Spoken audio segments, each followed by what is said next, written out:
Now is the opportunity for first-time homebuyers to finally win in this game of real estate, okay? Here's why.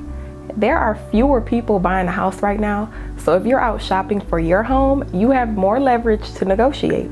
A large portion of homebuyers every year are the people who sell their current home and purchase a new one, right? For the purpose of this video, I'm gonna call them mover-uppers or downsizers. There's a huge decline in those type of buyers right now because the people who already own a home and secure that historically low interest rate of either 2% or 3% or even 4%, they aren't looking to trade that in for a 6% or a 7% interest rate right now. They'd rather just pull out that equity that they've gained over the years and make repairs and renovations to accommodate their needs instead of selling and upgrading right now. So you no longer have that group as your competitor. The reason why a mover-upper or a downsizer is a strong competitor is that they have the additional leverage of already owning a home, right?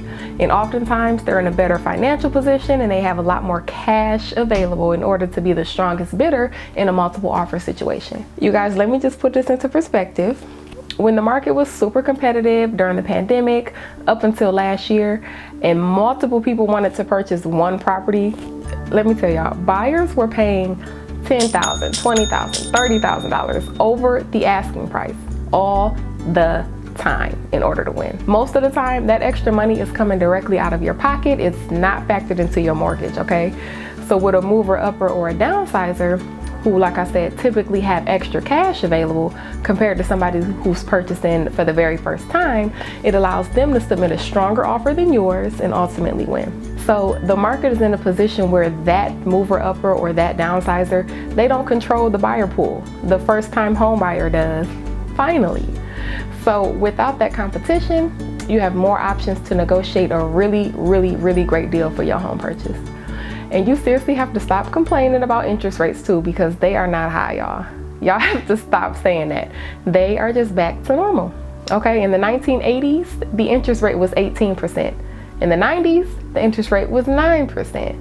Early 2000s, between about 5 and 6%. The 2010 to 2020, that was around 4%, or the historically low, around 2020, which was 2 to 3%.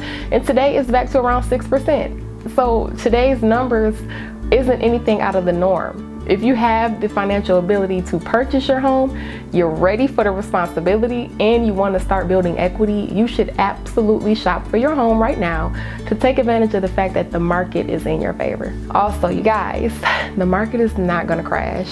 The 08-09 real estate market, where everything was in foreclosure and selling for so cheap, and it was it was caused by a lot of fraudulent mortgage activity, okay? People were basically being approved for homes that they could not afford because the process to obtain a mortgage was so easy back then, and they weren't as strict with their guidelines and everything as they are now. And y'all, these home values are just steadily increasing, okay? Home values have steadily increased year over year over year, okay? Since 1992, the home values have increased on average about 5.3% every year. What that means is, if you buy a house today for $300,000, next year this time, it'll be worth close to $316,000. Home values are going to continue to increase, and that's not gonna change. So what you want to do is shop for your home when there's less competition so that you don't end up in a bidding war and pay more than the value of the home. Now is an amazing opportunity for first-time homebuyers to finally win in the real estate game. I want you to watch part 2 because I'm going to talk about the 4 types of buyers who really have the opportunity to really win in today's market, okay? You might fit one of the 4 categories, so you want to make sure you watch part 2. If you are shopping for a home in the state of Michigan, you can reach out to me directly. My contact information is in the description box below, and I will talk to y'all soon.